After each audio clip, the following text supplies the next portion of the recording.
Imagine waking to the creak of iron hinges that have not moved in years, a single shaft of dawn leaking through boarded windows, and the muffled toll of bells that no longer mourn the dead, but warn the living to stay apart. This is an alternate 14th century Europe, where the plague refused to fade, where every village is a locked chest and every road a forbidden vein. Tonight, we crack the lid on a continent that never reopened. Greetings, curious voyagers of the timeline. You have slipped past the watchman and into our plague-proof studio, where masks are optional, but imagination is mandatory. Make yourself comfortable. There is plenty of room because in this world crowds are illegal. If turning history upside down is your idea of a good time, tap subscribe and ring the quarantine bell so you never miss a chance to escape with us again. I would love to know from which city or village you are listening. Drop its name in the comments and let us map a safe network across the modern globe. In our reality, the Black Death ravaged Europe from the late 1340s into the early 1350s, claiming as many as half the population in some districts.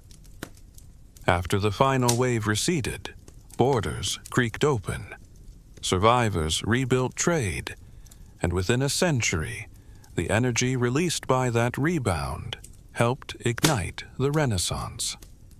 Those reopenings are the keystone we will remove tonight, the day the lockdown never lifted.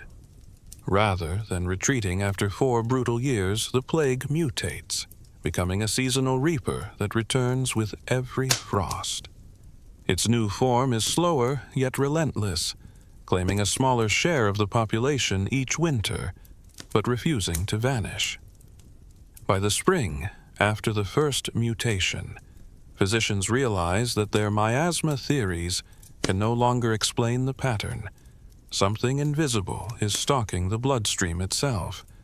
Panic spreads faster than the disease. Royal decrees nail shut taverns, monasteries, and guild halls. What was meant to last 40 days stretches to 40 weeks, then 40 months, until quarantine becomes a way of life. Behind every shuttered door, ordinary people reinvent routine. Bread is baked at night, so the yeast can rise without prying neighbors. Letters are written on scrap parchment, then smoked over rosemary to kill the air. Midwives knock once on a threshold and wait for the newborn to be passed through a blanket-lined hatch. A baby's first sight of the world is not the open sky, but the oily glow of a lantern carried by a masked stranger. Royal isolation palaces, normally hives of gossip, turn into stone-walled labyrinths of silence. French monarchs retreat to a countryside stronghold whose corridors are widened so retainers can pass without brushing sleeves. Each wing is color-coded with tapestries, the red gallery for courtiers who have survived 2 infections, the blue for those who claim immunity, the white for heirs who have not yet met the plague face to face. Royal audiences take place in a courtyard divided by a moat so shallow it can be crossed only by speech. Diplomacy evolves into echoing theater. Envoys shout proposals across fountains, while scribes capture every syllable on wax tablets. A single marriage contract can require 3 days of shouted negotiation, punctuated by coughing fits that send attendants scrambling for scented cloths. When a treaty is finally signed, its parchment is dipped in wine vinegar and dried beneath mirrors angled to catch the sun. An early, desperate attempt at disinfection. Meanwhile, the English crown moves Parliament from Westminster to a ring of fortified manors scattered across the southern downs. Each manor hosts a handful of lords who debate by messenger pigeon. The parliamentary common seal rides in a lead-lined box, escorted by apothecaries wielding pikes topped with burning sage. Legislation slows to a glacial pace, but the ritual becomes sacred. To question the seal's journey is treason against the realm's fragile unity. Cities of silence. Urban life contracts into pockets of candlelit activity. In Genoa, harbor masters raise massive timber grids over the water, creating floating quarantine pens where cargo sits for a full month before unloading. Sailors, forbidden to disembark, carve elaborate prayers into the railings, begging St. Nicholas to carry them safely home. Rats swim the last few meters to shore, so the city launches a fleet of half-wild sea cats, chained to planks that bob beside every pier, a meowing breakwater against the unseen enemy. Venice shutters its famous markets, yet commerce refuses to die. Merchants string braided ropes across narrow canals. Gondoliers ferry goods in sealed chests, hooking the cargo to pulleys that whisk it into lofts without human contact. Gondolas, once adorned with silken awnings, now bear grisly figureheads shaped like plague masks, a warning and a brand. The Republic survives on its ingenuity, transforming gondoliers into masked couriers gliding through a city of whispering windows. Londoners, confronted with endless closure, push Parliament farther afield, first to Winchester, then to clusters of estate barns separated by hedgerows. Cobblestone squares sprout gallows like poles, where decree scrolls hang in the wind. Citizens read from a distance, shouting questions that runners answer with handbells and colored flags. The spoken word fragments into a semaphore code, each color standing for tax, tar, grain, or grief. Commerce in chains. Overland. Trade withers. Yet necessity births invention. A guild of Flemish carters devises the blind wagon, a driverless cart guided by a trained mastiff and a system of brass cowbells. Merchants load cargo under moonlight, seal the tailgate, then loose the dog toward the next village. Along the old Roman roads, these ghostly wagons clatter through morning mist, bells chiming a melody that swallows echo after echo. Villagers haul the crates into makeshift depots, fumigate them with juniper smoke, and send the wagon onward, never glimpsing the hands that packed it. The Hanseatic League, refusing to yield the Baltic, stretches a rope across the Elbe River lined with iron rings. Bargemen thread invoices and coins through the rings using hooked poles, exchanging entire ledgers without docking. The rope becomes a monument to stubborn ingenuity, sagging under the weight of parchment, wax seals, and the salt-rimmed hopes of a dozen port cities. Meanwhile, in Bruges, a cluster of clerks seals itself inside a warehouse whose windows are bricked shut from the outside. They invent a ritual of candle shift timing. Every hour, one clerk knocks thrice on the wall to signal he is alive. Tables divide the space into a maze where documents slide through vinegar-soaked slots. Here, double-entry bookkeeping blossoms, because no one wishes to breathe the same air twice to correct a mistake. Faith, behind doors churches, adopt a doctrine of distance. Instead of Eucharist lines, congregants receive bread for the journey, in small wax-sealed boxes left on doorsteps.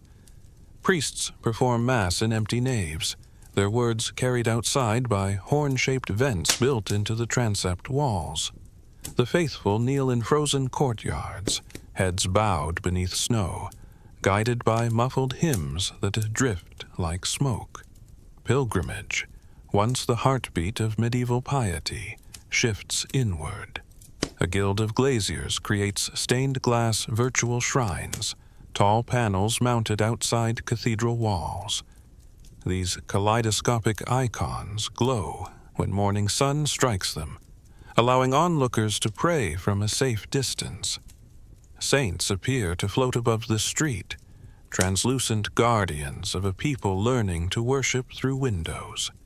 Mystics interpret the endless pest not as punishment, but as a divine feedback loop. They preach that every cough is a celestial whisper, every quarantine an invitation to purify the soul. New devotional texts circulate, bound in cloth, steeped with myrrh. Among them, a thin volume titled The Mirror of Breaths teaches readers to count each inhalation as a bead on an unseen rosary. The idea spreads like wildfire until whole towns practice silent breathing vigils at dusk, synchronized by the tolling of sanitized bells. Social pressure cooker. Marriage markets collapse beneath the weight of locked borders. Families arrange unions only within walking distance, and lineage trees curl inward like ferns touched by frost. Rumors of inbreeding ignite witch hunts, not against old women this time, but against entire bloodlines blamed for the plague's persistence. Villagers brand doors with chalk sigils depicting eyes that never close, accusing certain families of harboring sickly vision. Peasant unrest flares, yet traditional revolts are unthinkable. Gathering an army is a liability. Instead, rebels attack parchment. In Castile, masked harvesters break into manor archives and torch tax records. Flames leap from vellum to rafter, and smoke carries charred Latin phrases into the moonlit fields. Landlords awaken to find centuries of debt obligations erased overnight. Soldiers try to mount reprisals, but find villages empty. Every peasant has melted into the olive groves. Knowledge in quarantine. Scholars scattered across Europe refuse to let isolation dim curiosity. Universities fragment into microcampuses. Professors lecture behind carved screens, while students huddle in garden sheds linked by rope-pulley note baskets. In Bologna, an alchemist experimenting with lamp-black ink adds powdered fish glue and discovers a formula that adheres to vellum even after repeated fumigation. Word of the ink's resilience speeds across the Alps. Soon, every monastery scriptorium demands the recipe. The written word gains immunity, and with it, collaboration blossoms. Thinkers exchange letters instead of arguments. Without the adrenaline of face-to-face debate, polemics cool into contemplation. Ideas arrive steeped in patience, like herbal brews left to gather strength in the dark. By the final decade of the century, a loosely woven peer review network stretches from Lisbon to Krakow, held together by wax seals and hope. Culture in the cracks.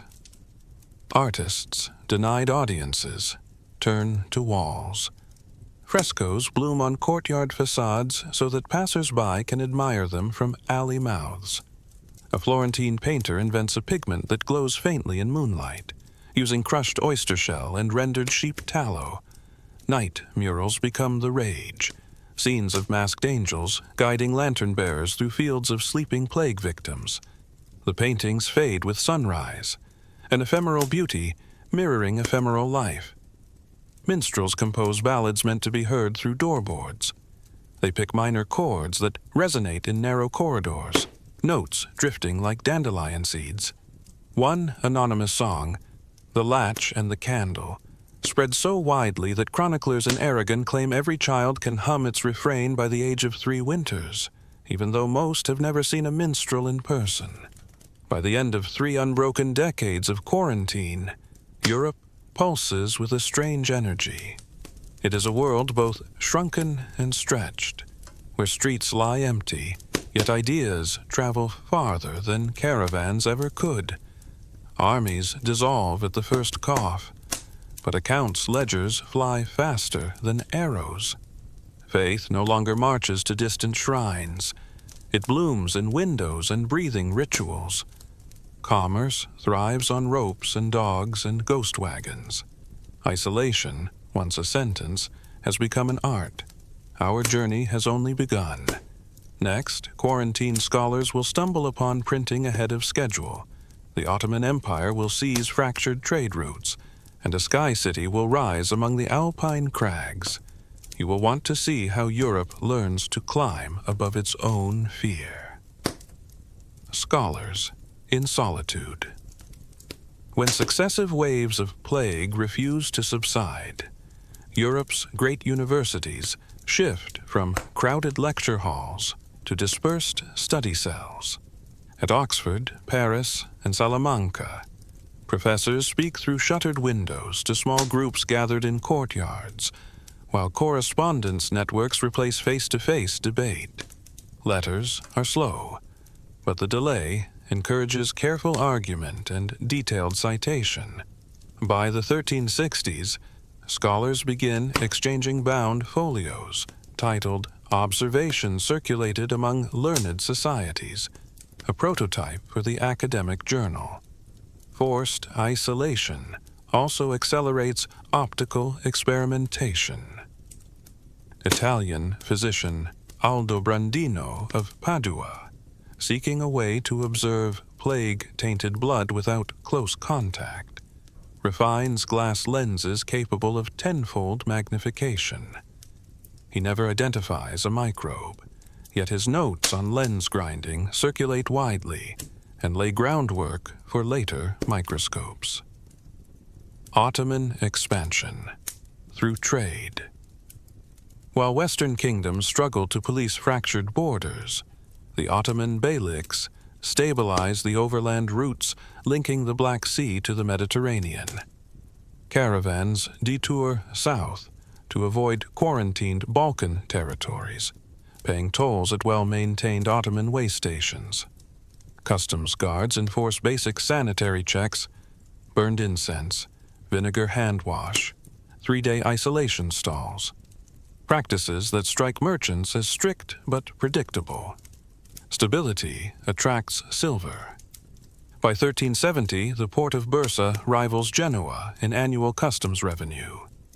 To reach Italian markets, Ottoman shipwrights fit small galleys with ventilated cruise quarters and cargo holds separated from living spaces. This design allows limited trade with plague-worried city-states such as Ragusa and Venice. Agreements signed by notaries on anchored barges restrict crews from disembarking, yet a steady flow of silk, alum, and spices continues. Economists of the time note a shift. The balance of Mediterranean commerce tilts eastward, not through conquest, but through reliable public health logistics. The Alpine network communities in the Bernese and Tyrolean Alps respond to prolonged lockdown by engineering rope and beam walkways that connect ridge settlements above the valley floors, where infection rates remain highest. Seasonal markets relocate to these elevated terraces. Grain stores, shared among multiple villages and audited by rotating elders, guarantee minimum rations even during supply disruptions. Political scientists later described the Terrace Statutes of 1378 as one of Europe's earliest examples of federal governance.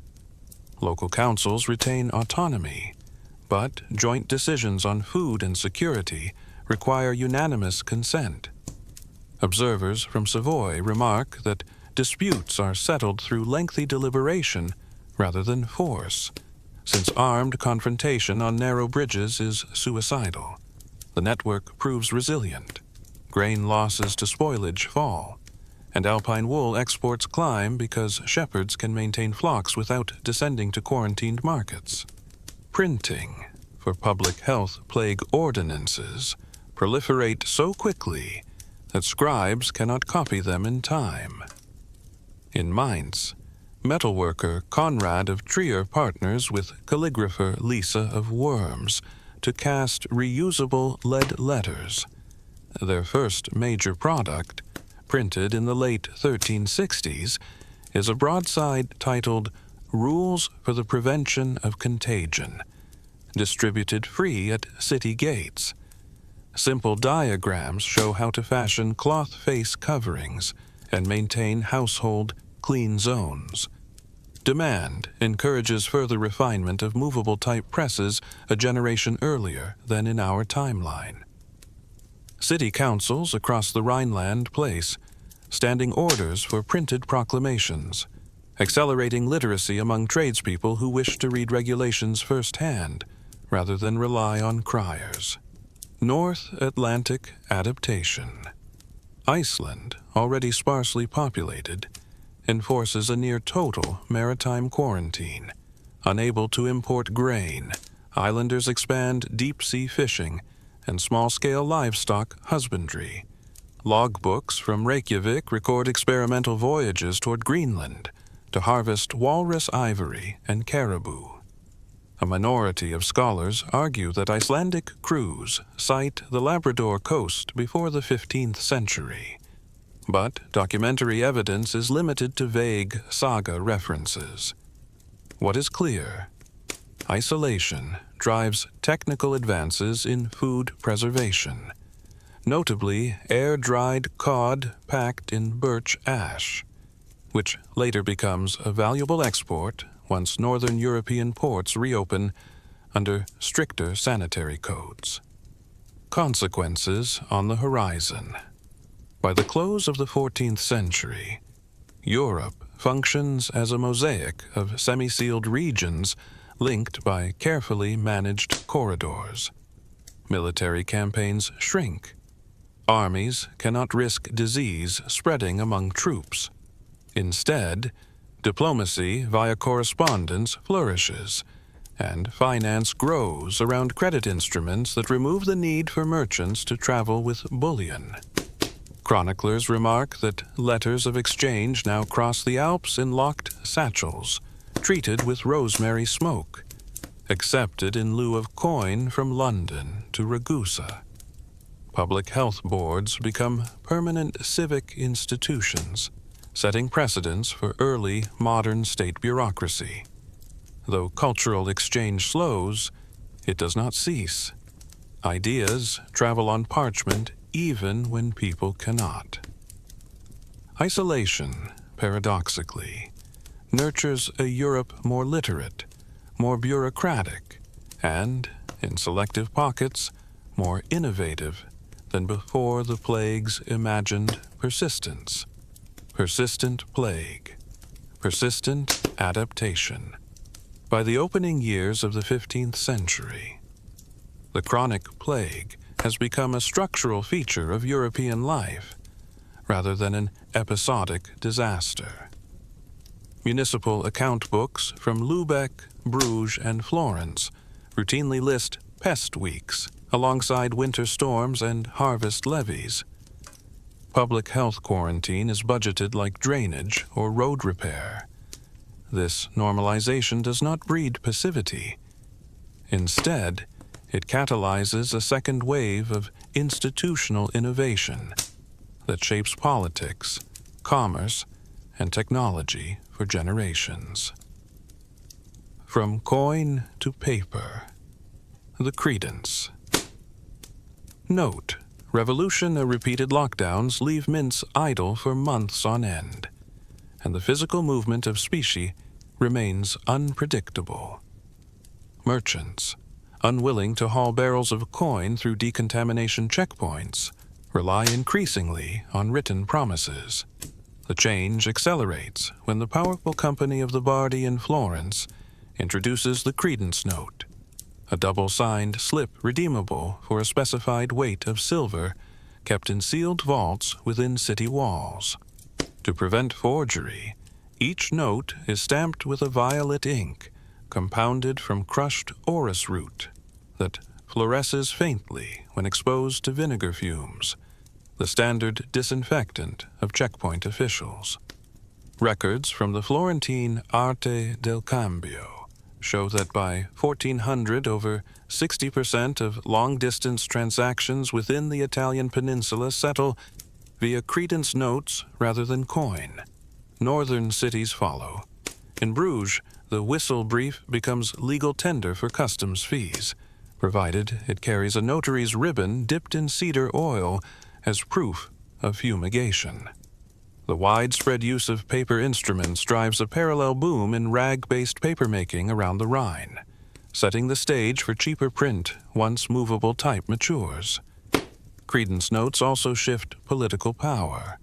Rulers accustomed to raising emergency taxes on bullion suddenly confront merchants holding vast pools of paper wealth that can be withdrawn from circulation if trust falters. Chroniclers relate how, in 1403, the Duke of Burgundy attempts to requisition coin from Lombard bankers in Dijon. They simply smuggle their credence ledgers out of the city under layers of wax-sealed cloth and resume business in Besançon.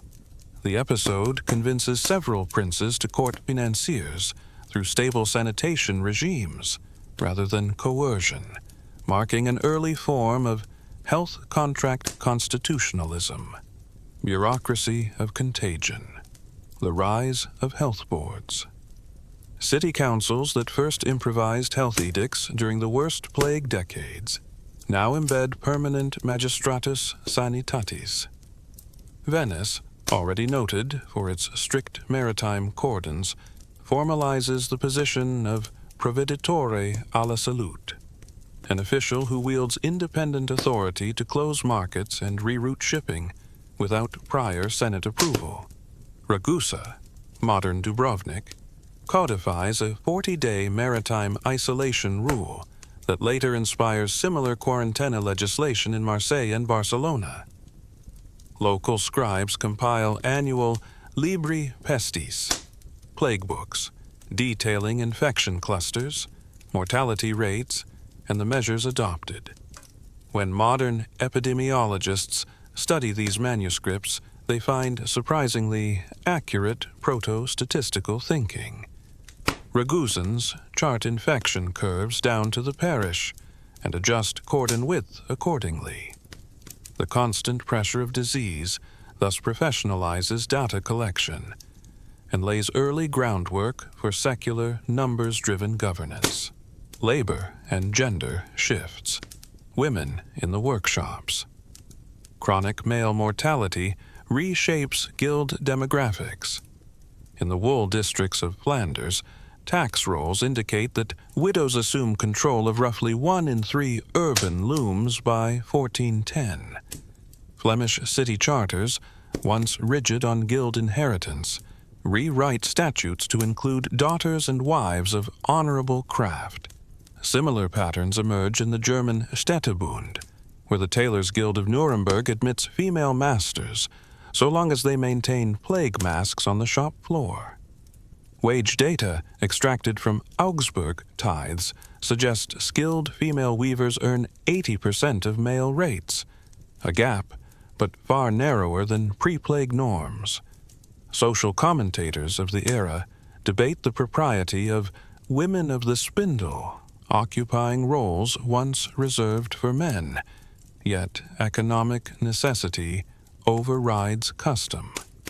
Some modern historians argue that this sustained female participation in skilled trades accelerates the later spread of vernacular literacy, since women managing accounts must read printed ordinances and double-entry ledgers.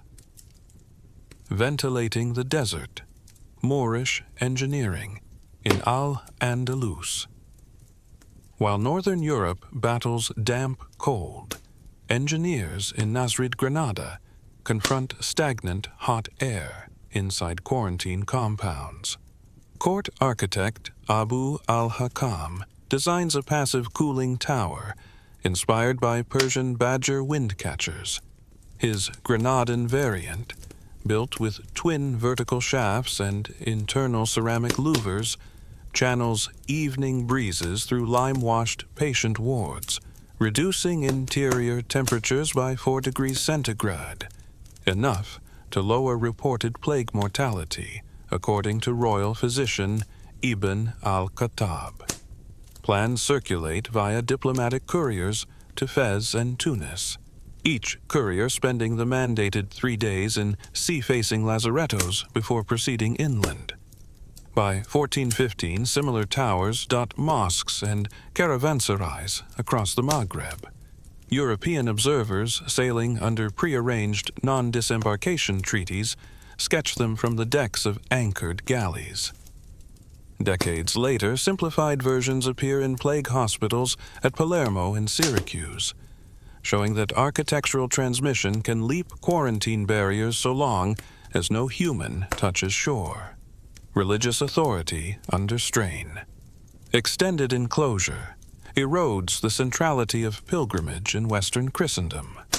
When Rome's Jubilee year of 1408 is cancelled for fear of contagion, local bishops scrambled to deploy indulgence brokers authorized to collect donations remotely.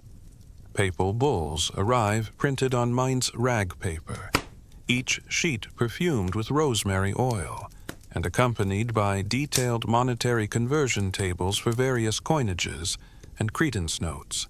Critics, such as Dominican friar Piero da Volterra, condemn the arrangement as salvation by parchment, but the practice endures because it feeds both Rome's treasury and parishes that retain a percentage. Over time, individual towns develop patron saint festivals, broadcast through processions limited to household doorways, effectively street corner liturgies. The shift strengthens local devotions at the expense of transcontinental unity, a fissure that later reformers will exploit. Diplomacy by proxy and the early postal web. Because ambassadors cannot reside long at foreign courts without risk of infection, states adopt rotating posta itineraria systems. Messengers riding single stages carry leather pouches lined with beeswax cloth. At each relay they exchange horses and immerse the pouch exterior in warm vinegar. The Republic of Venice integrates its diplomatic mail with merchant galley convoys, guaranteeing weekly communications between Constantinople and the lagoon. This reliability draws praise from humanist Petrarch, who, in a letter dated 1412, marvels that news now speeds swifter than the cloud shadow upon the field. Modern communication scholars consider the plague-driven relay network a precursor to state postal monopolies, military stagnation, and tactical innovation. Large standing armies remain impossible, yet conflict does not vanish. Instead, warfare shifts toward sieges performed by small engineer corps trained to operate with minimal contact. The French crown funds the Compagnie des Ponts, bridge companies specialized in rapid timber works that bypass walled towns, thereby avoiding long camps prone to disease. Contemporary war treatises emphasize speed of maneuver and self-contained supply rather than glorious set-piece battles. The trend indirectly encourages firearm experimentation. Arquebus crews require fewer men than longbow lines and can fight behind stockades, limiting exposure. Scholars note an uptick in gunpowder expenditure accounts in Castile and Saxony around this period, suggesting that plague-constrained manpower nudges Europe toward early adoption of gun-based tactics. Looking ahead. By the end of this first quarter century of the 15th century, chronic quarantine has forced Europe to retool almost every societal mechanism. Money circulates on paper. Authority flows through health boards. Wind catchers scrub hospital air. And women wield both spindle and ledger. Much of the continent remains physically compartmentalized, yet ideas circulate through letters, prints, and diplomatic relays at velocities unimaginable 50 years earlier. The question hanging over chroniclers and modern historians alike is clear. Will these adaptive systems merely preserve a fragile equilibrium, or will they catalyze a transformation as sweeping as any renaissance? The answer lies in the continuing tension between isolation and connection, a theme that the next part of our journey will explore through the lens of invention, exploration, and the gradual reopening of maritime corridors under strict bioprotocols. Bio-sealed maritime corridors, the persistent plague that locked land borders, forces Mediterranean powers to treat the sea as both highway and hazard. By the mid-15th century, shipyards in Genoa and Lisbon launch galleys fitted with copper-sheathed quarantine holds. These narrow deckhouses can be sealed behind oak bulkheads the moment sickness is reported on board. The design draws on earlier Venetian Fust magazine rooms, but adds a charcoal ventilation stack that channels smoky air through vinegar-soaked baffles before it reaches the main deck. Port authorities at Barcelona refuse entry to any vessel lacking a signed carpenter's mark attesting to the hold's integrity. Surviving harbor logs show a sharp decline in onboard mortality after the innovation takes hold, even as voyage duration lengthens because crews spend the final 10 days anchored in designated roadsteads outside port walls. The system effectively becomes a maritime equivalent of the land cordon. Admiralties soon discover that sealed holds serve another purpose: cargo security. Bales of pepper and blocks of alum no longer disappear in transit because only fumigation officers wield the official copper keys. Insurance firms in Pisa, themselves a byproduct of credence note finance, begin offering lower premiums for goods shipped in certified holds. Merchants accept longer layovers in exchange for predictable delivery, and the volume of Mediterranean spice traffic edges upward for the first time since the late 14th century.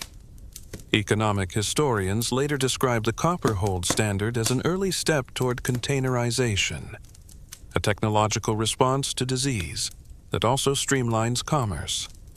Atlantic experiments and island laboratories. Portuguese explorers, barred from easy overland access to African gold by North African quarantine walls, turn their gaze into the Atlantic. The colonization of Madeira and the Azores proceeds under strict bioprotocols. Charter documents for the Azores, issued in 1449, require each settler household to construct a lime-washed pesta shed at the edge of its plot, complete with fire pit and vinegar basin for disinfecting any arriving goods. Archaeological digs on São Miguel have uncovered squared stone foundations as matching these descriptions, along with ceramic drains designed to carry runoff away from wells. The islands therefore become inadvertent laboratories for public health town planning. Isolation spurs agricultural ingenuity. With mainland Europe reluctant to accept fresh produce, settlers experiment with crops that can withstand long fumigation or drying. Sweet potato, carried from West African coastal gardens, proves resilient after a fortnight in smokehouses and soon dominates Azorean terraces. The botanical exchange is largely one way because European plants fare poorly in tropical soils. But ethnobotanical records show that Iberian monks document every transplant in meticulous quarantine diaries, paving the way for later scientific taxonomy. Printing, pamphlets, and the sanitized press. The demand for cheap paperwork launched by credence notes collides with the arrival of movable type. In our timeline, Gutenberg prints his Bible around 1450. In this alternate Europe, the same mind's workshop accelerates because chronic plague creates a ravenous appetite for remote communication. Early print runs are not devotional tomes but ordinances of health, single-sheet broadsides outlining revised market hours or mask regulations. City councils in Strasbourg order monthly reprints color-coded with saffron dye, so patrolmen can verify residents follow the latest edition pinned beside doorways. The practical nature of the material drives rapid refinements in ink permanence and press speed. Contemporary letters from humanist Enea Silvio Piccolomini, later Pope Pius II, mention pamphlets that bloom upon every shutter like spring leaves. Scholars argue that the repeated exposure to printed regulation normalizes the idea of civic literacy. Even craftsmen who never owned a manuscript find themselves sounding out the words that decide whether they may open shop that week. Literacy estimates for German towns climb by several percentage points within a single generation, according to parish school rolls preserved in Worms and Ulm. Printed matter therefore spreads not only ideas, but the very habit of reading, undermining elite monopolies on text. Remote scholarship and the spread of standardized knowledge. As printing supplies the hardware, universities provide the content. The correspondence circuits established earlier in the century evolve into structured lecture packets. A Paris master of medicine dictates a series of commentaries on Galen. Scribes transcribe the text, ship it to Mainz for typesetting, and within a month, identical booklets reach students in Montpellier, Prague, and distant Aberdeen.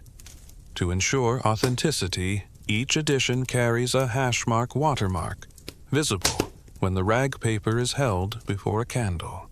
Historians of science later credit this standardization with suppressing regional doctrinal divergences and laying the groundwork for what would become the scientific method. Scholars finally debate from shared textual baselines rather than scattered glosses. One unintended consequence is the accelerated spread of dissenting theology. Wycliffite tracts, small enough to slip through checkpoint slits, ride the same networks that ferry medical commentaries. Authorities attempt to suppress the flow by mandating licensure rubrics on every press, but find enforcement impossible across fragmented jurisdictions. The seeds of Reformation thus germinate in an environment originally built to enforce conformity of health practice. Alcohol, distillation, and medical chemistry. The search for effective disinfectants elevates the status of distilled spirits. Apothecaries in Cologne refine wine into aqua vitae for poultices and room fumigation. Their stills use condensation coils, jacketed in circulating river water to reduce fire risk in cramped plague quarters. Physicians debate internal consumption, but field data recorded by Venetian lazaretto clerks indicate that moderate alcohol gargles reduce incidence of secondary infections in throat wounds. These reports circulate via printed pest brief bulletins and prompt municipal breweries in Augsburg and Krakow to allocate a portion of production to medical barrels, taxed at a lower rate. The medicalization of alcohol blurs lines between pharmacy and tavern, embedding chemistry within everyday life and generating a proto-industrial demand for copper and glassware. The distillation boom dovetails with agricultural shifts. Rye and barley demand rises to feed stills, encouraging estate owners in Livonia and the Danube Plain to experiment with crop rotation schemes that maintain soil fertility despite labor shortages. Estate records preserved in the Teutonic Order's Marienburg archives list premiums for tenant farmers who exceed rye quotas earmarked for aqua vitae. Economic geographers note that this policy inadvertently stabilizes food supplies because diversified grain fields prove less susceptible to blight than pre-plague monocultures. Zoned cities and early epidemiological cartography. Repeated outbreaks teach urban magistrates that random quarantines waste precious labor. Italian health boards begin dividing cities into color-coded sectors, each with dedicated wells and market days staggered to avoid crossflow. Surviving maps from Siena, drawn circa 1460, delineate blue, green, and ochre quarters, separated by stone posts, where watchmen station incense braziers. Infection tallies chalked daily on the posts inform whether a quarter may send masons to a citywide building project. This rolling segregation, although harsh, compels magistrates to keep meticulous spatial statistics. Matteo di Placido, a Sienese notary, compiles the first known choropleth map of plague incidents, shading sectors according to weekly fatalities. His parchment diagram, now stored in the State Archives of Siena, uses gradations of red iron oxide wash to depict risk. Epidemiologists 4 centuries later hail it as a milestone in visual data analysis. The practice spreads via printed guides. Florence's Health Board orders 10,000 copies of a treatise titled On the Tracing of Miasma, complete with woodcut blanks that local scribes can fill with numbers. By the close of the century, even mid-sized towns like Arezzo maintain up-to-date sector maps pinned beside cathedral doors. Contactless diplomacy and the emergence of sign language pigeons. Long isolation at border gates fosters inventive nonverbal communication. Couriers, stranded on opposite banks of the Danube, develop a simplified sign vocabulary to negotiate document exchange without speaking across the River Aire. Over decades, these gestures solidify into a pidgin, combining monastic finger alphabets with contemporary trade signals. Manuscript glossaries of the so-called silent tongue appear in Viennese diplomatic kits by 1470.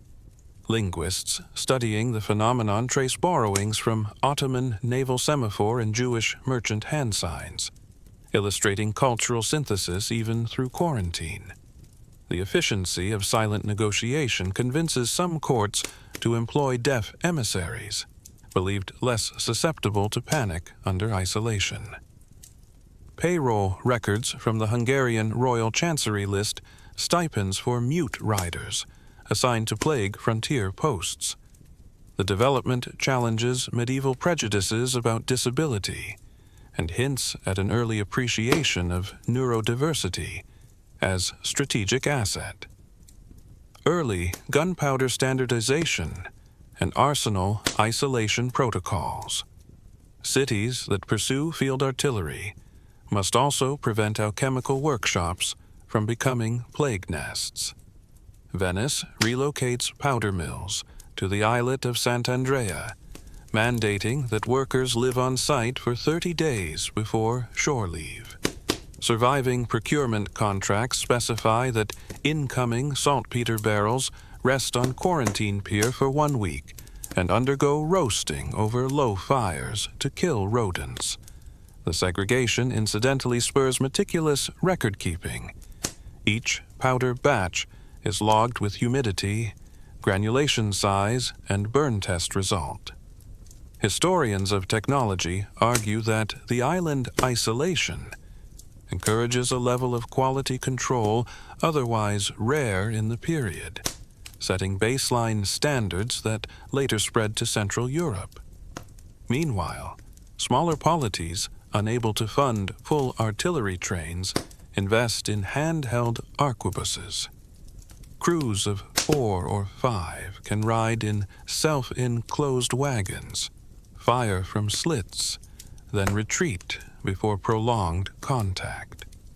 Venetian manuals translated into Low German circulate through Hanseatic ports, describing compact powder flasks with spring-loaded lids to limit accidental contamination. Warfare thus becomes more technical and less reliant on mass manpower, mirroring trends already noted in Part 1. cultural repercussions, and the question of Renaissance. Does a Europe locked behind masks still experience a Renaissance? Art survives, though its patronage shifts. Without grand urban fetes to display frescoes, painters focus on portable altarpieces and devotional panels sized to fit household chapels where families worship in isolation. The wealthy commission detailed domestic interiors, celebrating the sanctity of guarded space rather than public squares. Yet intellectual cross-pollination continues through printed books and the postal web. Greek scholars, fleeing a still-open Constantinople, bring manuscripts to northern Italy, and copies spread faster than ever, thanks to the presses. Humanists debate liberty under perpetual quarantine. Lorenzo Valla's treatise on the true and false freedom argues that civic virtue grows in adversity, a stance immensely popular in cities boasting low infection tallies.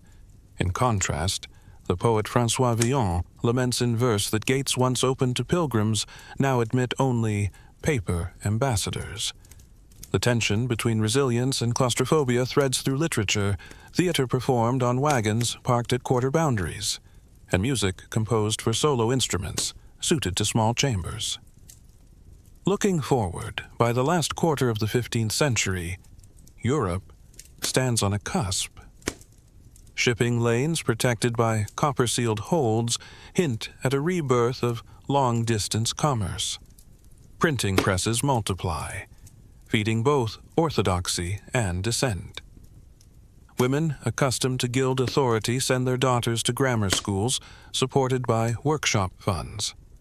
Island colonies test agricultural hybrids that quietly rewrite the continent's future diet. The plague still strikes every winter, but it can no longer prevent the circulation of knowledge, goods, and ambition. In the coming century, maritime corridors will reach beyond the Atlantic islands, and the geopolitics of a quarantined old world will collide with continents unaware of the Black Death. How will chronic contagion shape first contact, empire building, and the ethics of cross-oceanic quarantine? These questions propel us where biopolitics meets exploration, and the stakes grow planetary. Biopolitical ambition, and the age of sealed exploration. When chronic plague reshapes a civilization for more than a century, its assumptions become invisible habits. By 1492, Europe's elite mariners prepare for oceanic ventures, much like their ancestors once readied for crusades. Yet every hull and harbor ritual now reflects public health protocol. Caravels at Palos de la Frontera undergo triple-stage fumigation. First pine pitch smoke, then rosemary steam, finally a vinegar mist, before receiving their charters. Spanish Crown instructions to captains stress that any newly encountered land must be surveyed from anchored distance for one full moon cycle, with landing permitted only after coastal winds blow on shore, minimizing contagion drift from ship to shore. Chronic disease anxiety thus predates imperial hunger. Cartographic precaution. Pilots mapping the Atlantic record not just currents and shoals, but miasma roses, schematic overlays showing prevailing wind directions during typical fever seasons. Surviving copies of the Cantino planisphere include marginalia, indicating zones where foul airs carried seaborne plague to crew during earlier prototypes. Though modern epidemiology rejects the miasma model, these annotations reveal an empirical observation. Mortality spikes clustered where humidity trapped bilge vapors against leeward decks.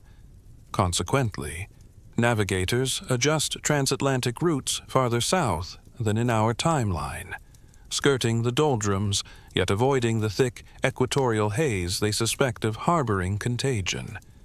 The resulting circuits bring Iberian ships nearer to Brazil's bulge, decades before Cabral in actual history. First contact under quarantine. Accounts from the anonymous logbook known as the Journal of the Crescent Moon describe Spanish crews approaching an island, likely present-day Trinidad, without landing. They erect a floating pontoon of casks lashed with tarred rope, then leave trade goods upon it. Copper bells, glass beads, and a printed sheet depicting a handshake encircled by the Latin words sine morbo, without sickness. After 2 days, indigenous canoes retrieve the offerings, return fish and parrots, and depart. The crews note no signs of illness on either side. The log emphasizes that the captain, adhering to royal ordinance, delays any shore party until a fortnight passes with no fevers on board. Parallel Portuguese expeditions in the Indian Ocean adopt an even stricter policy. Vasco da Gama's fleet brings a dedicated quarantine pinnace, essentially a floating lazaretto, where any sailor with suspicious cough is confined.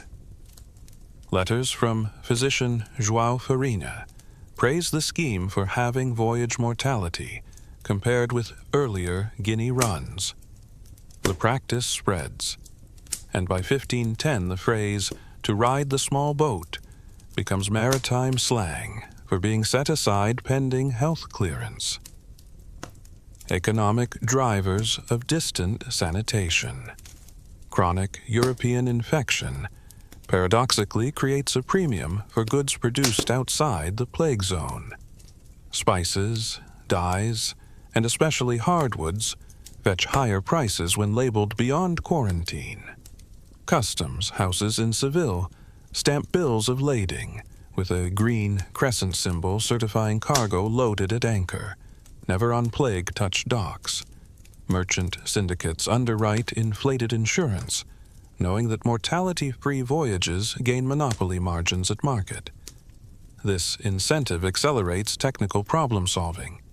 Hull coppering to deter worm damage that might breach quarantine hold planking. Early citrus provisioning to prevent scurvy, erroneously suspected to weaken resistance against plague flare-ups. Knowledge transfer in the paper republics. Back home, printed broadsheets evolve into structured gazettes. The Venetian Notizie Scrite appears weekly from 1496, carrying port tallies, infection reports, and summaries of New World rumors. Scholars tag it as a precursor to newspapers. Its pages standardize epidemiological vocabulary. Caso sospetto, zona chiusa, nave pulita. Literacy continues to rise because merchants, clerics, and town aldermen rely on fresh bulletins to adjust local lockdown rotations. The print boom also nurtures intellectual property debates. Mainz jurists propose a 4-year exclusivity right for new typeface designs, arguing that reliable text shapes are a public health asset. Counterfeit fonts might confuse quarantine instructions. Though not enforced broadly, the idea seeds modern copyright. Urban morphology. The ring market city. Repeated cordons encourage planners to invert town design. Instead of central squares feeding radial streets, new settlements, particularly in the Low Countries' reclaimed polders, feature concentric market rings. Each ring hosts its own well, bakehouse, and chapel, reducing cross-quarter traffic. Aerial surveys of Kampen's eastern suburb, laid out 1499, show 3 complete rings of earthen rampart, interlaced by covered footbridges, where guards regulate movement according to colored lantern codes.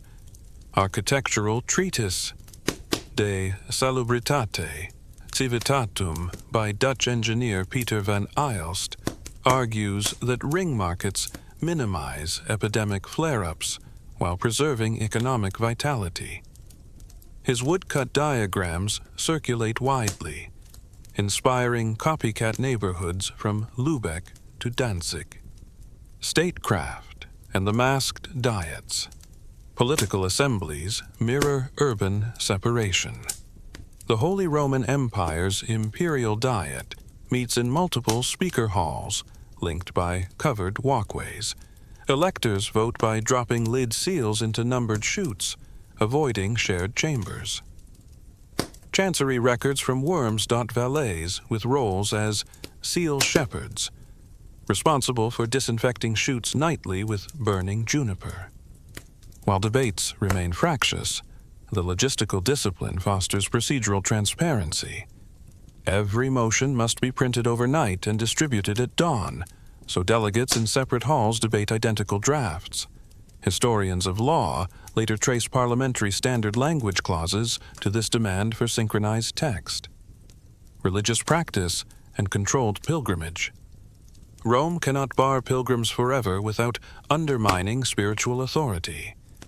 Papal bulls of 1500 allow micro-jubilees, diocesan-level indulgence festivals, with papal legates granting remission, thereby replacing mass travel to St. Peter's.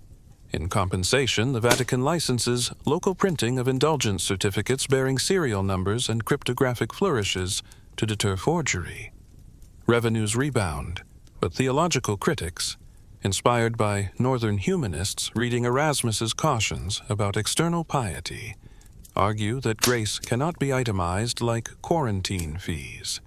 The seeds of Reformation germinate further, not from martyr bonfires, but from printed paperwork.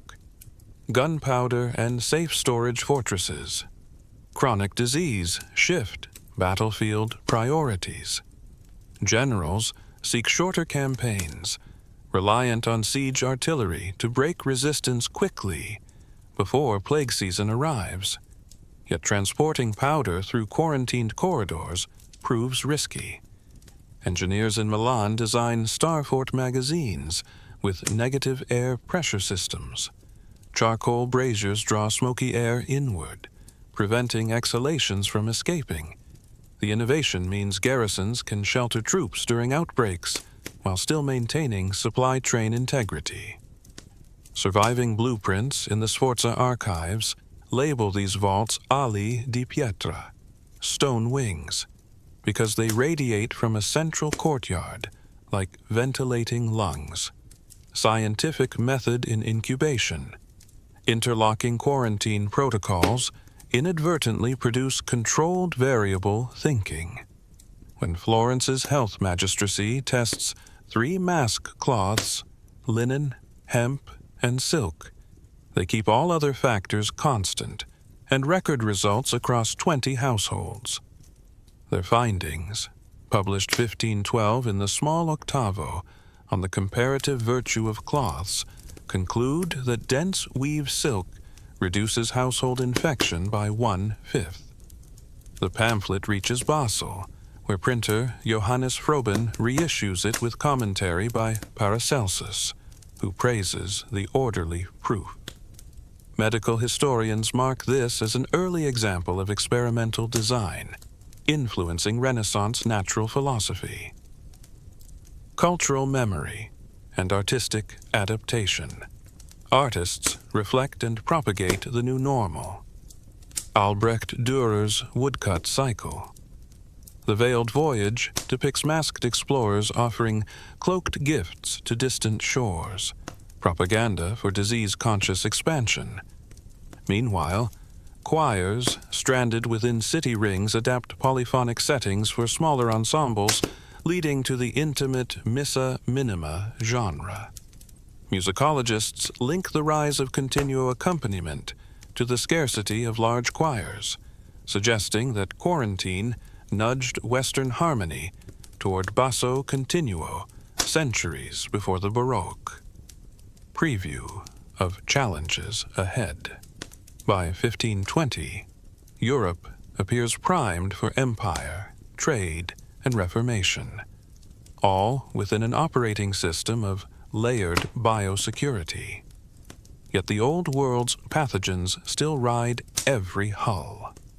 How will a chronically cautious Europe negotiate immunological imbalance when confronting populations lacking prior exposure, not just to plague, but to measles, smallpox, and influenza? Will ethical quarantine norms restrain conquest, or will fear justify preemptive containment of indigenous societies? Expansion meets containment. Spanish and Portuguese outposts on distant coasts are conceived as extensions of Europe's cordon sanitaire rather than as open trading ports. High palisades ring their perimeters. Moats are flooded not to stop cavalry charges, but to discourage unmonitored foot traffic. And every gatehouse contains a triage booth where friar physicians inspect newcomers for the faintest sign of suppurating glands. Letters from Governor Nicolas de Ovando to the Consejo de Indias describe a daily ritual. Sunrise readings of the local ordenanzas de salud, followed by communal wafting of rosemary smoke through storehouses. Although Ovando's primary mission is economic exploitation, gold extraction on Hispaniola, he spends one day each week compiling mortality tallies and forwarding them across the Atlantic. Those tallies become policy triggers. If deaths from fever climb above a set threshold, outbound treasure fleets must ride at anchor off Santo Domingo until the count stabilizes. Consequently, mined bullion hoards in Caribbean bays, inflating local prices and making imported food almost unaffordable for colonists. Indigenous demography and moral debate. Europe's chronic plague fosters a belief that isolation is mutual protection. Yet Spanish Mercedarian sermons emphasize asymmetry. Indians are assumed naive, lacking knowledge of quarantine, so Iberian governors claim paternal duty to confine them for their own preservation. Bartolomé de las Casas, witnessing forced relocations into so-called limpieza villages, petitions Charles V, arguing that Spain's war-born plague ethic transmutes charity into oppression.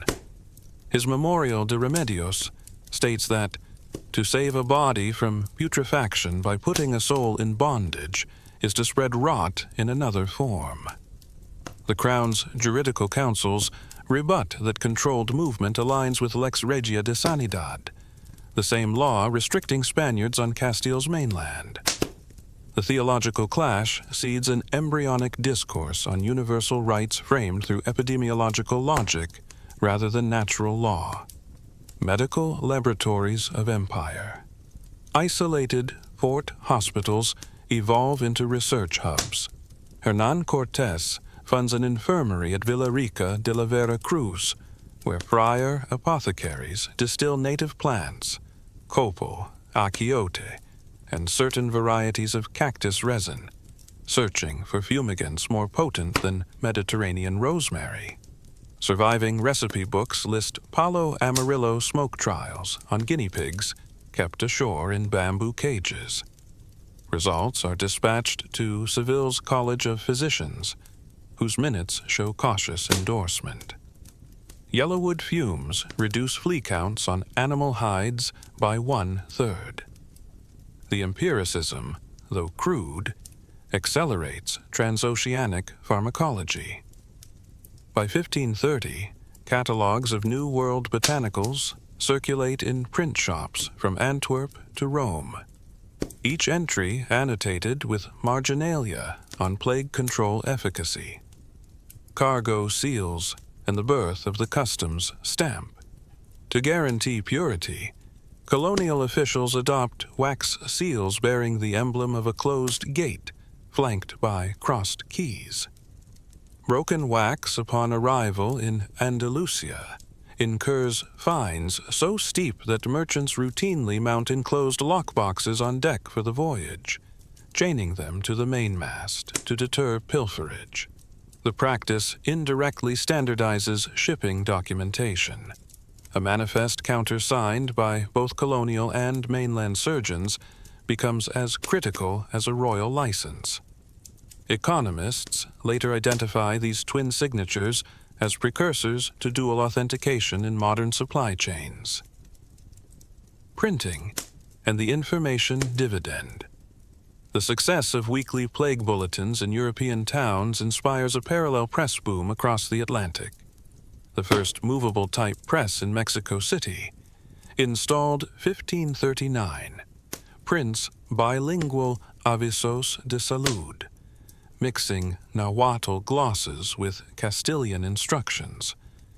These broadsheets teach indigenous readers how to recognize plague symptoms, swelling in the groin and armpit, but also warn them against shadow coughing, colonial slang for asymptomatic spread.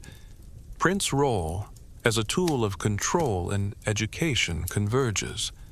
While reducing fatality through information, it also reinforces Spanish administrative reach, since each sheet ends with the phrase, "Revealed by His Majesty's mercy and vigilance." Global trade. Under a biosecure lens. Portuguese factors in Goa observe that Indian ocean commerce thrives without chronic plague, yet they still impose European-style quarantine on local mariners. The port's registry lists ships by color-coded pennants: white for vessels cleared within 24 hours, yellow for ships under fumigation, and red for suspected sickness. Local Hindu and Muslim merchants protest lost time.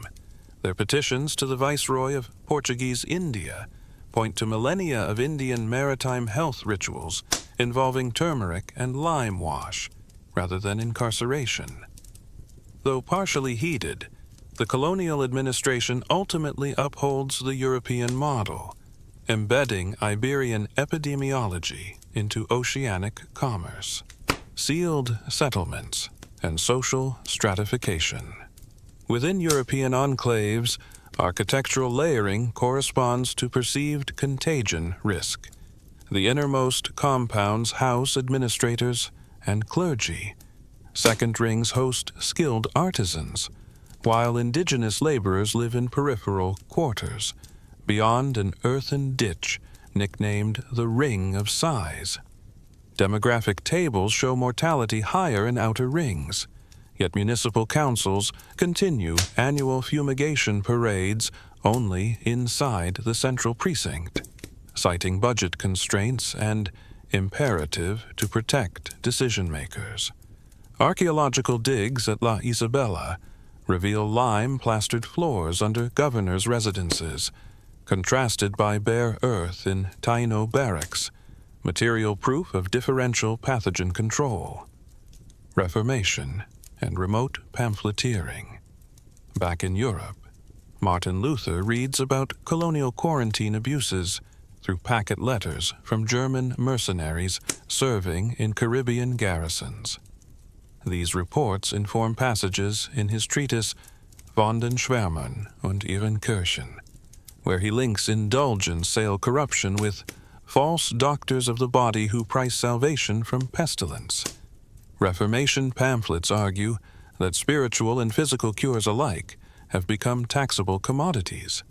The printing infrastructure built for health bulletins now spreads dissent, making the very tools meant to enforce orthodoxy a conduit for revolution. Military logistics and the epidemic. Seasons. Imperial Spain schedules its European campaigns in narrow winter windows when plague lulls, but roads remain passable. This shift compresses warfare into shorter, more decisive engagements. Analysts from the School of Salamanca quantify campaign efficiency by comparing casualty ledgers to territorial gains. They conclude that the compressed season increases cost-effectiveness by 25%. Their methodology, ratio of supply train expenditure to square leagues controlled, prefigures modern operational research, though conceived entirely to navigate epidemic cycles. urban sanitation boards, and civic identity. Italian city-states refine self-governance through elected sanitation boards with veto power over economic policy. In Venice, the Provveditore alla Sanità Commission censors import licenses if plague reports from origin ports appear in the Mediterranean Gazette. Voting records show merchants shifting allegiance from traditional guild caucuses toward sanitary technocrats, betting that stringent health control secures long-term profits. Political historians see in this transition an early technocracy, where expertise supersedes lineage, science of isolation, and the anatomy theater. Anatomists in Padua observe that quarantined towns provide stable control populations for comparative pathology. They perform serial dissections of plague victims and non-victims who die from accident, noting differences in spleen texture and lymph nodes. Their lecture notes coin terms resembling modern lymphatic system vocabulary. Andreas Vesalius later cites Padua's quarantine registers in De Humani Corporis Fabrica, acknowledging that reliable population segregation enabled cleaner sampling. Morality, plays, and public perception. Playwrights in London adapt biblical parables into allegories of quarantine ethics. The mystery, play Noah's Door, depicts the ark as a lazaretto, where the patriarch debates allowing fevered neighbors aboard. Audiences familiar with weekly cordons view the dilemma not as distant myth, but as reflection of daily council edicts. Theater thus becomes a forum for negotiating social contract. Who is worth risking infection for, and who is left outside? Critics note that even comedic interludes end with isolationist resolutions, revealing deep collective acceptance of separation as salvation. Emergent resistance and breach rituals. Not all comply. Basque whalers in Newfoundland ignore Spanish quarantine edicts, mingling freely with indigenous Beothuk fishers to exchange iron harpoons for cured meat. Imperial agents brand these encounters contraband. Nevertheless, the practice spreads because cold northern climate suppresses plague vectors. When reports reach Madrid, counselors dismiss them as statistical anomalies, missing a key epidemiological insight. Environment can offset pathogen persistence. This blind spot delays scientific understanding of vector ecology for decades. The printing of moral uncertainties. As debates intensify, European presses issue controversiae sanitatis, argumentative booklets presenting opposing views on quarantine ethics. Circulation estimates suggest that by 1600, nearly one pamphlet exists for every 200 literate Europeans. Scholars compare this saturation ratio to later Enlightenment treatises, concluding that plague policy seeded a literate culture of disputation well before the scientific revolution. Looking ahead, by the early 17th century, Europe stands on the cusp of a global network knit by biosecure trade lanes and fortified settlements. Yet the patchwork system shows strains. Discrepancies between colonial and metropolitan mortality provoke accusations of negligence, and emergent empirical observations hint that environment and socioeconomic status influence disease outcomes more than universal lockdown edicts admit. These tensions set the stage for conflict between doctrinal quarantine and budding scientific epidemiology, a clash that will define the coming century's intellectual and colonial agendas. The year is 1627, and a low-slung copper sky presses over Amsterdam's roofline. What looks like weather is in fact wood smoke thick with juniper oil, drifting from municipal braziers lining every quay. Residents call the haze protector's breath, a daily reminder that plague control still dictates the rhythm of commerce. Ships entering the Zuiderzee anchor for 12 days in a roadstead whose pilings form a wooden quarantine star. From shore, telescopes track flag signals announcing cargo and crew health. Colored lanterns confirm reports after twilight. Nothing and no one steps ashore until dock officials in canvas suits and waxed linen hoods row out, bringing glass ampoules of balsamic vinegar to spot-test cloth samples for Yersinia-like odors. The Dutch Republic, shaped by war for independence and by this interminable disease, leverages its maritime discipline to outflank Iberian trade. Instead of gold or silver, Amsterdam banks broker risk itself. They sell bills of passage, insurance instruments guaranteeing indemnity if plague prevents unloading before market deadlines. Ledgers itemize not just cargo value, but expected incubation windows, creating the first actuarial tables grounded in epidemiological data. The most sought column is average delay percent, compiled from 50 years of harbor records. Merchants pay premiums willingly. A secured delay is preferable to confiscation under Spain's harsher embargo laws.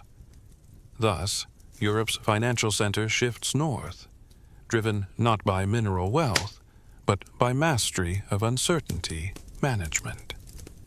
Political theorists notice Hugo Grotius, serving as Swedish envoy, drafts memoranda on the legality of quarantine blockades at sea. In Mare Liberum Reformatus, he argues that freedom of the seas cannot override the sovereign right of communities to self-defense against contagion. His treatise, laced with references to Roman just war doctrine and contemporary plague edicts, reaches the desks of English jurists, influencing navigation acts that balance free passage with compulsory offshore fumigation. Public discourse begins to treat health security as a component of international law rather than mere municipal police power. Inside cities, the architecture of isolation subtly evolves. Earlier centuries relied on rigid physical barriers, walls, ditches, sealed gates. By the 17th century, engineers designed permeability, graded by risk. Venice pioneers the mezzoporta, a double-hulled archway with an antechamber sluiced nightly by brine. Pedestrians pause within the cavity while attendants hose boots and capes with rosemary tincture. Then, an inner door slides open. Diaries note that queues at mezzoportas become informal marketplaces where masked vendors sell ginger lozenges and printed news broadsides. Social life migrates to these liminal spaces, safe enough for brief contact, risky enough to keep interactions fleeting, thereby sharpening the value of every conversation. Science, emboldened by this public appetite for practical measures, accelerates.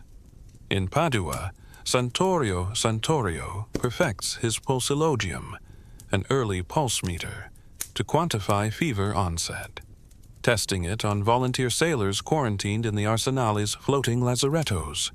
He publishes tables correlating pulse acceleration with days since suspected exposure.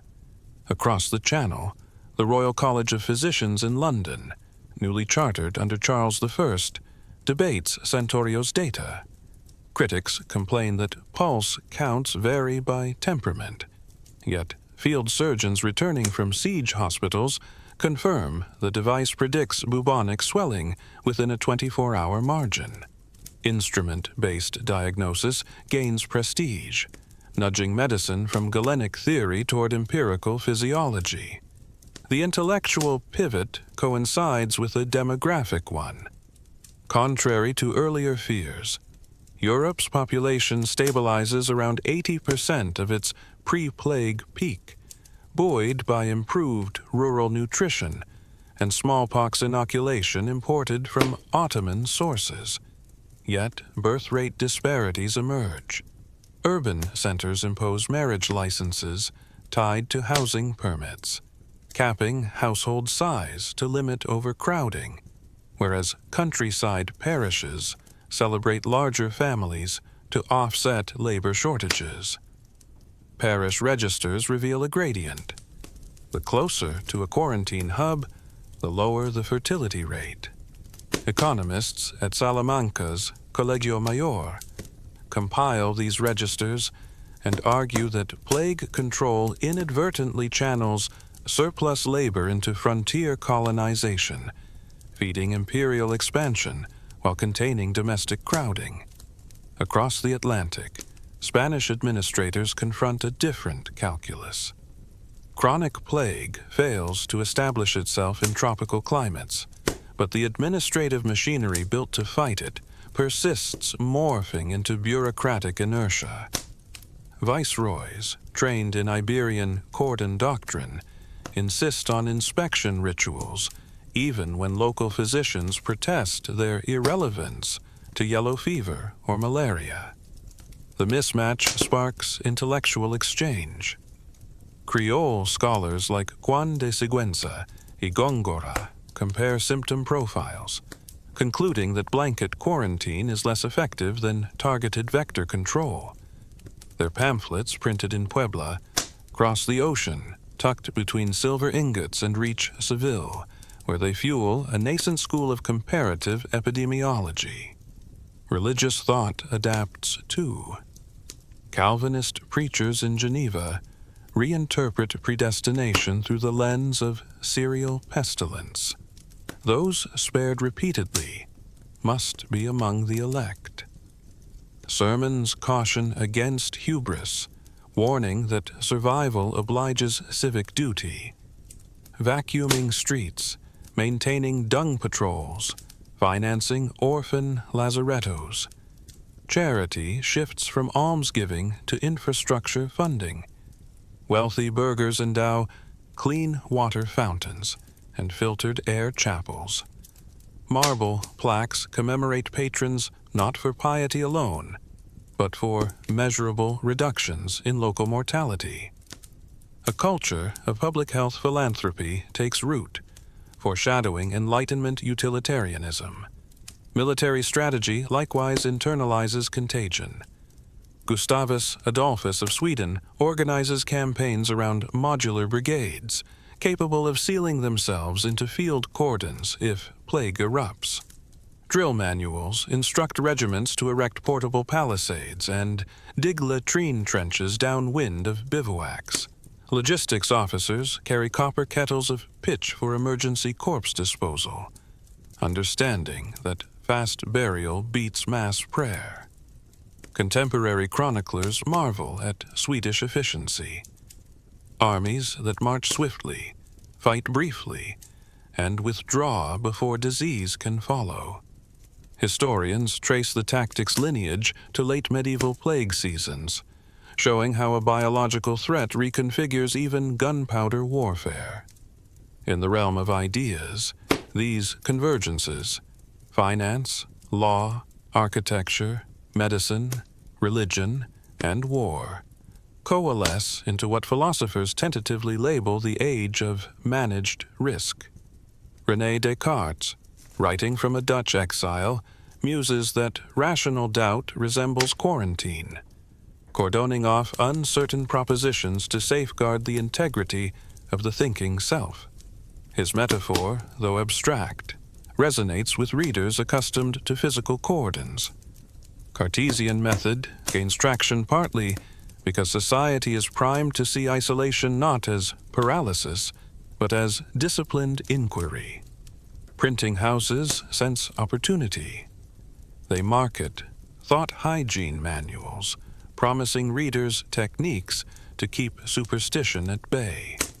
mirroring guides on household plague prevention. Many stretch evidence, touting mental purges through vinegar inhalation. Yet within the hucksterism lies a kernel, the belief that rigorous procedure can tame chaos, whether microbial or metaphysical.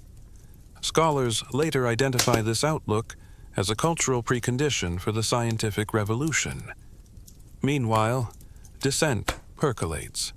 Cloth weavers in Rouen petition the Crown to relax warehouse fumigation that delays silk shipments from Lyon, arguing lost wages outweigh health risks.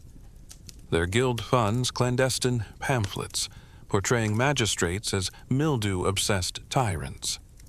Plays in Parisian fairs lampoon inspectors who sniff bolts of cloth like truffle pigs, only to quarantine them for invented stench.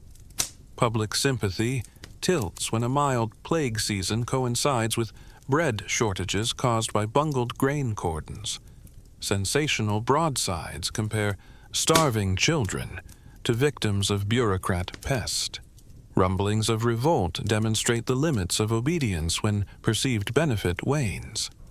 As political tension mounts, England's newly empowered Parliament debates the Petition of Right, slotting a clause that prohibits indefinite rural billeting of soldiers under the guise of public health. The clause passes narrowly, signaling that civil liberties discourse is inextricable from plague policy. Legal scholars trace the genealogy, from Venetian magistrates defying noble privileges in the late 14th century to English commoners asserting freedom from crown quarantine abuses. Liberty, once framed as resistance to fiscal overreach, now includes the right to move and assemble. The narrative now arcs toward a pivotal question. Will the continent double down on centuries of isolation, or pioneer a new paradigm of targeted, data-driven intervention?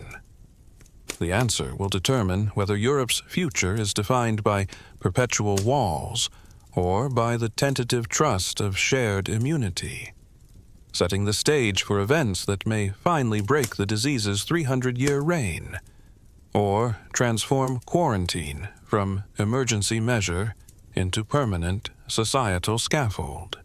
Epidemiology becomes empire. State statisticians in Amsterdam begin plotting weekly mortality numbers on hand-drawn grids.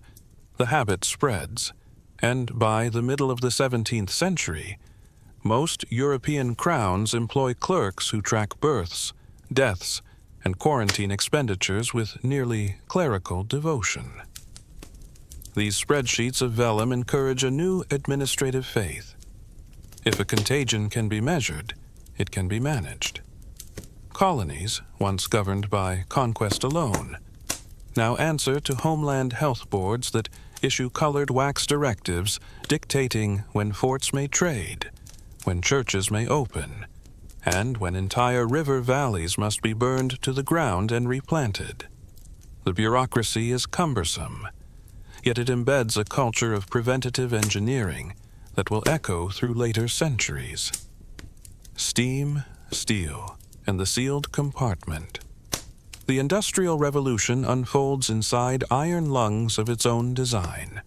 Steam locomotives, when they finally appear, are built with segmented carriages, red-painted boxes for passengers cleared by physicians, black-painted boxes for cargo that must ride in isolation. Ticket agents in Manchester sell seats by sanitation class rather than social rank. Textile mills in Lyon invent positive pressure weaving rooms where fresh air is forced through ceiling vents, keeping looms free from the stray coughs of spinners. As factories spread, so do inspection brigades armed with mercury thermometers and pamphlets on air exchange. Labor protests frame demands in epidemiological terms. Shorter shifts mean fewer hours exposed to stagnant heat. Higher wages fund better home fumigation.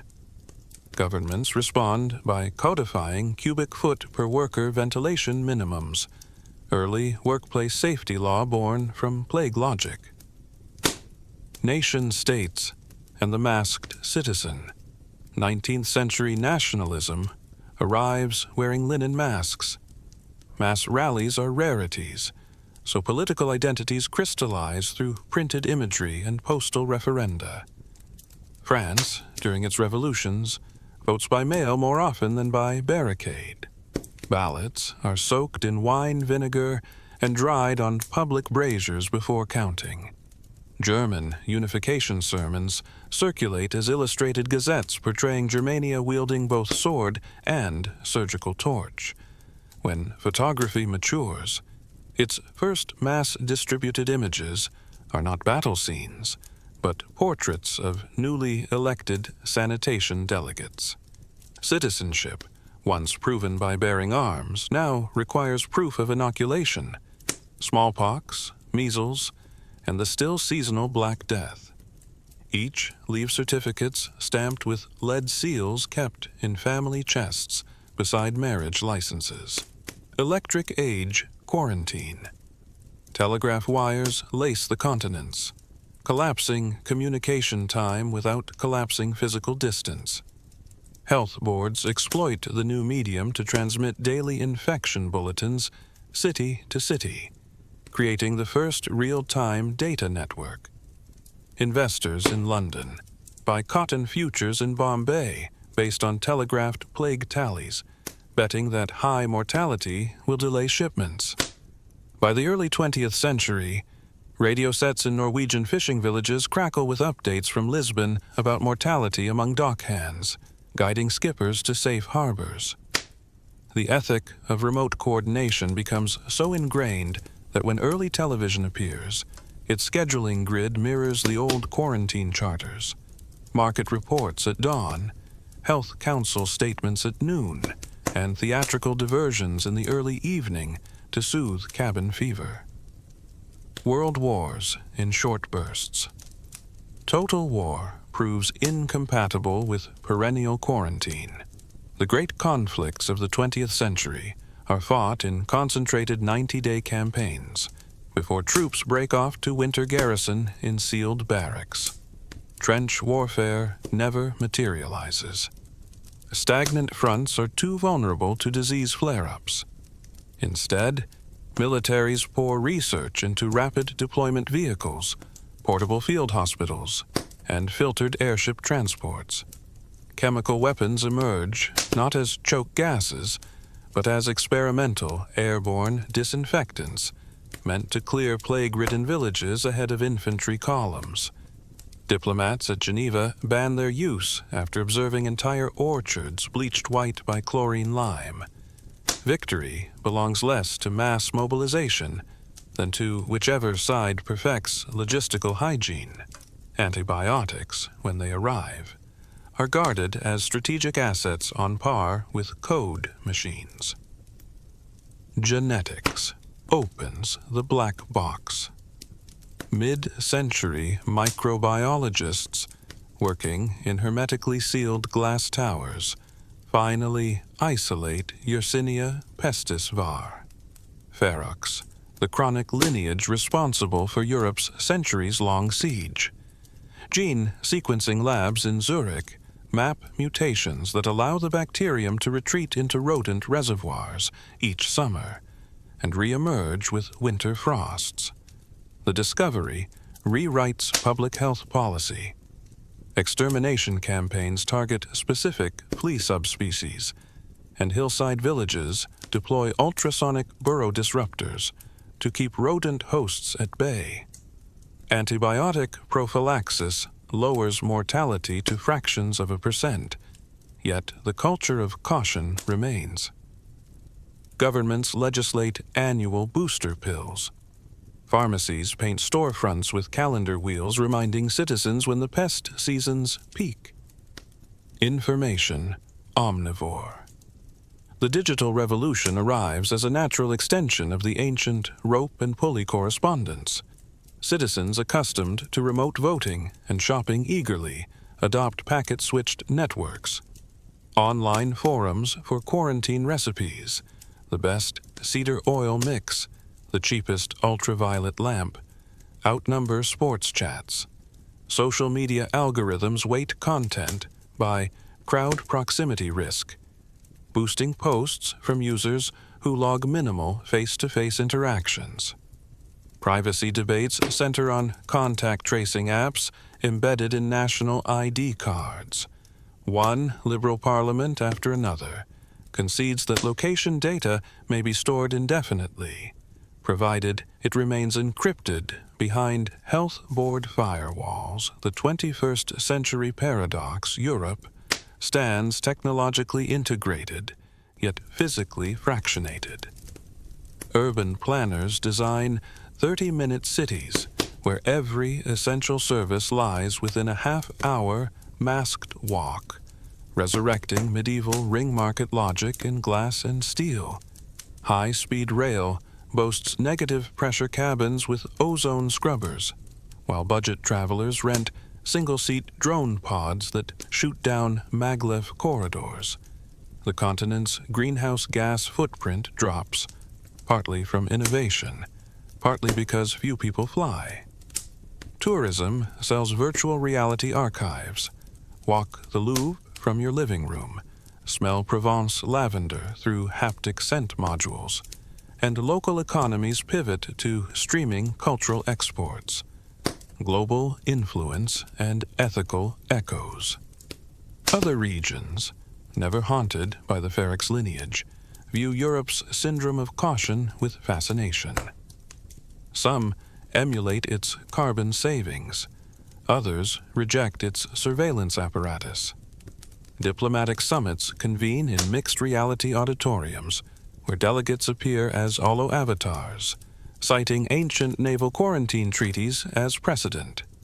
Vaccination equity becomes geopolitics. Nations without plague subsidize Europe's never-ending inoculation drive in exchange for carbon bond technology and infection prediction algorithms refined over 600 years of data. Possible futures. Scenario planners map two diverging paths. In one, genetic editing tools finally render humans resistant to Feryx, ending the old curse. Sociologists warn that cultures built on distance may struggle to adapt to sudden intimacy. City councils commission re-socialization pilots, limited festivals where citizens practice standing shoulder to shoulder under supervision of behavioral psychologists. The pilots reveal generational divides. Younger cohorts rush to dance in plazas. Elders retreat indoors, nervous that centuries of vigilance might be undone by one misstep. In the other future, climate change expands rodent habitats northward, re-entrenching Feryx in Scandinavian tundra and alpine scree. Europe doubles down on containment, erecting smart material bubble roofs over entire districts. Microclimate domes harvest condensation for drinking water and filter air through algae skins glowing emerald at night. Architects liken the skyline to a necklace of translucent lanterns. Economy shifts toward distributed fabrication. Households own tabletop bioprinters that mint spare parts and bread yeast alike, reducing the need for trade. Cultural legacy. Across both futures, the memory of centuries-long quarantine shapes self-identity. Literature venerates the epistolary form. Award-winning novels unfold entirely through archived voice memos.